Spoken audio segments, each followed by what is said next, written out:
Rubicon by Tom Holland, which is a great read about the last days of the Republic and a great help to me during the Julius Caesar episodes. Just remember to go to audiblepodcast.com/Rome so that they know who sent you.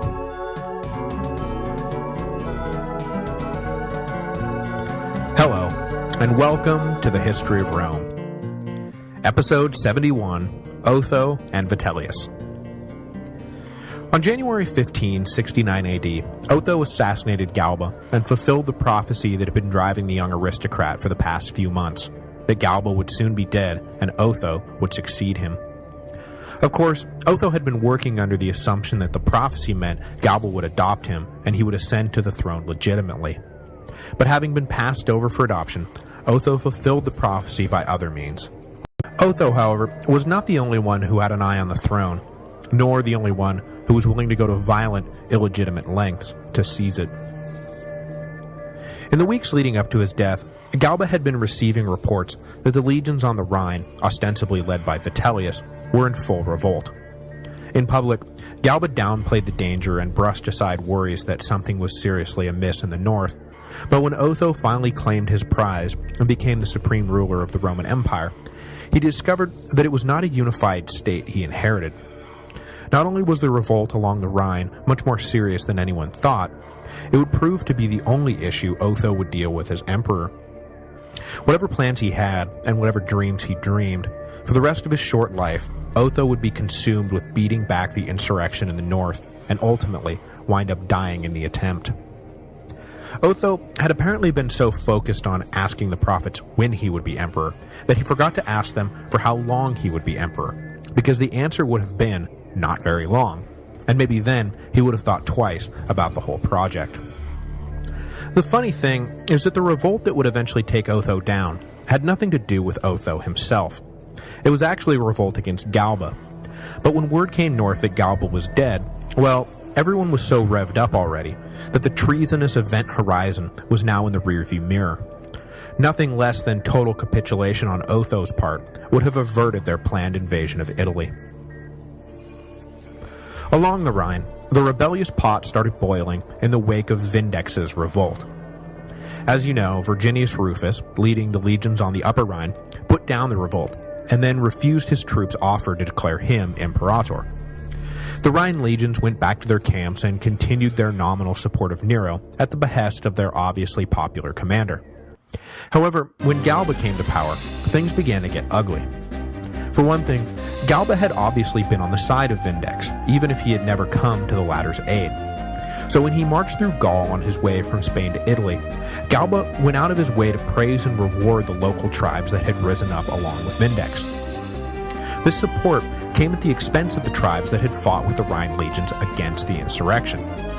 Galba then compounded this slight by ignoring the Rhine soldiers themselves when it came to doling out honors and rewards.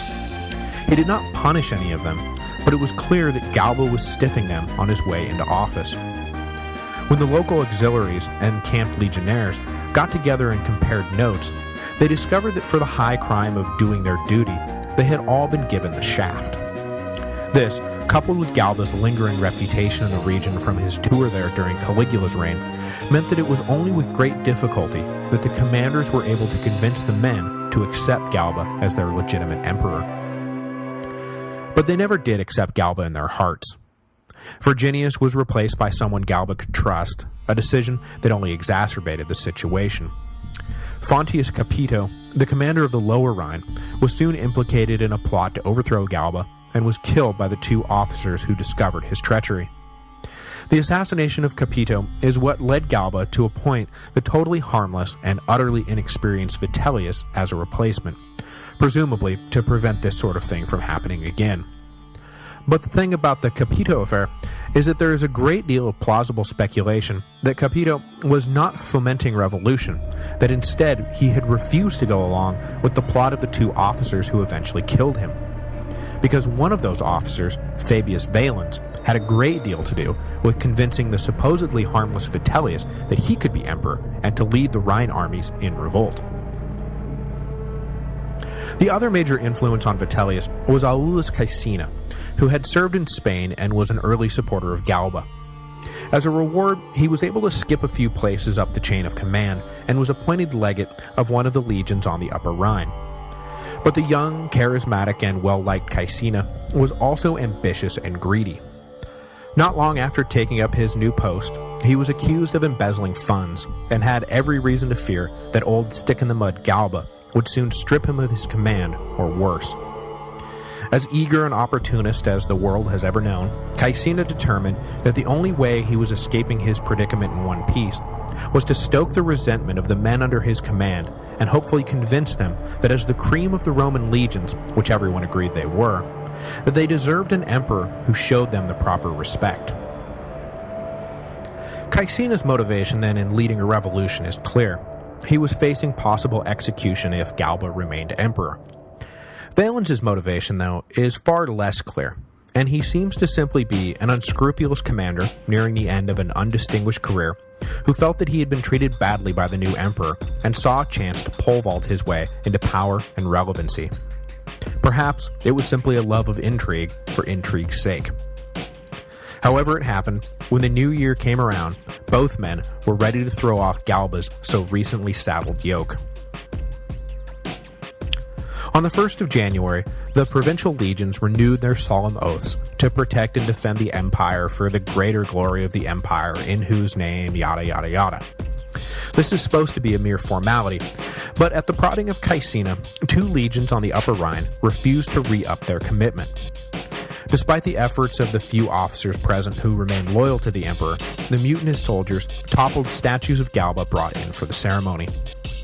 Rather than swearing an oath to the emperor, the men swore allegiance to the Senate and the people of Rome, and declared their intention to overthrow the usurper Galba, for the sake of, liberty and stuff. With this initial spark struck, things happened fast. Situated in what is today Cologne, Vitellius learned of the mutiny, but rather than immediately making preparations to put the clamp down on it, as would have been expected, he instead sent around word to his commanders that either they were going to have to march north and fight their comrades, or join in the mutiny themselves and declare their own emperor to take Galba's place. Valens, who had no doubt spent the last few months whispering in Vitellius's ear, was the first commander to arrive in Cologne with his decision. He hailed Vitellius as imperator. Vitellius accepted the salute, and just like that, the revolt was off to the races. By the 2nd or 3rd of January, all the legions on the Rhine, probably the most formidable fighting force in the empire, except that they never would get their war with Galba. 2 weeks after Vitellius had been declared imperator by his men, word came that Galba had been assassinated and that Otho was the new emperor. But by this point, events along the Rhine had gone way beyond simple revenge. The commanders had the brass ring in their sights, and their men saw no downside in moving forward until the whole empire was theirs to gorge themselves on. Life in a legionary camp along the Rhine River was no picnic, so when they learned that the man who had gotten them all fired up in the first place was dead, well, unless Otho planned to step aside in favor of Vitellius when they all arrived in Rome, the new emperor was in the same place as the old emperor, namely, in their way. Back in Rome, Otho arrived at the palace following his coup and began running through Galba's personal correspondence. Mostly boring stuff, taxes, petitions, favors, and hello, what's this? The Rhine legions are in full revolt, have declared Vitellius emperor, and are readying to march on Rome? Well, I think I know what I'm doing today. Otho first attempted to reason with Vitellius, and the two engaged in an increasingly acrimonious correspondence that had both promising money, influence, and property in exchange for the other abandoning his illegitimate claim to the throne. Neither backed down, and the negotiations, if they could even be described as such, went nowhere. Otho had the support of the Praetorian Guard and the Senate in Rome, and assurances from governors across the Central and Eastern Empire that they backed him. But unfortunately, all of this amounted to very little when it came to countering an invasion from the north. At his immediate disposal, Otho had the Praetorian cohorts, the remains of the legion Galba had decimated, and a collection of parade-ready soldiers used mostly for show. While he corresponded with Vitellius, Otho conscripted around 2,000 gladiators and gathered up an undefined number of cavalry, but nothing he had on hand would be able to stand a chance against what Vitellius was sending south. Otho's only hope lay in the Balkans, and he ordered the legions stationed there to pack up their winter camps and head forthwith to northern Italy. Otho was hoping to join with them and then march through the Alps to face down Vitellius before the latter could reach Italy. But by the middle of February, his intelligence reported that the Vitellian forces were already on the march. While Vitellius stayed behind to oversee the now dangerously under-garrisoned border with Germania, Valens and Caecina each led separate columns south. Valens was to come in from the west and Caecina the east. Quickly, Otho abandoned the idea of marching through the Alps and determined that he would need to make his stand at the Po River. He ordered the forces at his disposal, maybe 10,000 troops, to march north to the Po Valley and delay the advancing battalions long enough for the Balkan reinforcements to arrive. At the same time, Otho sent a maritime force up the western coast of Italy to Gaul. The idea seems to have been for this navy to attack the local coastal communities aligned with Vitellius, hopefully forcing Valens, leading the larger of the two columns, to halt his march and come to their aid. If this was in fact the plan, there is some debate about what exactly this maritime expedition was actually up to. They were moderately successful. They raised enough hell that Valens broke off a detachment from his column to defend the communities, and a brief battle was fought, the first of what was now officially a civil war, near a place known as the Forum Julii. The Othonian forces won the initial encounter, but were driven back after a counterattack. The two sides then hunkered down in a mutual stalemate. This opening encounter of the war was inconclusive, but ultimately irrelevant, as it slowed Valens down little and occurred outside of what would prove to be the main eastern theater of the war. On that front, helped by a mild winter and a smaller force, Caecina was making much faster progress south. Though Caecina and Valens were technically on the same side, the two detested each other and were engaged in a fierce, if unspoken competition to reach Italy first, defeat Otho first, and enter Rome first. The official plan was for them to cross the Alps at the same time and meet up on the other side, but Caecina paid no attention to this and plowed ahead, regardless of where Valens might be at. He emerged into northern Italy in March and went to work securing everything north of the Po River. A detachment of Otho's advance force already occupied the important city of Placentia on the southern banks of the Po, so Caecina took up residence in Cremona on the northern bank.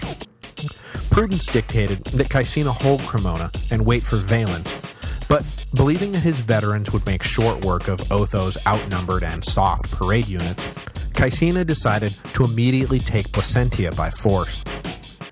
But in 2 days of intense fighting, Otho's forces successfully repelled the assault, forcing Caecina to abandon the attempt. The rest of the advanced Othonian army had been encamped at Verona, awaiting the imminent arrival of the Balkan legions. Indeed, an advance force of about 2,000 had already arrived. But when they heard of the assault on Placentia, they rushed to relieve their comrades. But before they could arrive, Caecina had already been beaten off, so they set up camp at Bedriacum, about 30 miles east of Cremona on the north side of the river. Humiliated by his defeat at Placentia and hoping to regain the upper hand before Valens arrived, Caecina schemed up an ambush he hoped would help him do just that. Leading a small detachment of infantry and cavalry down the road between Cremona and Bedriacum, he hid the infantry in the trees alongside the road and then sent out the cavalry to engage in one of the oldest military tricks in the book. Attack the enemy's camp, pretend to be driven off,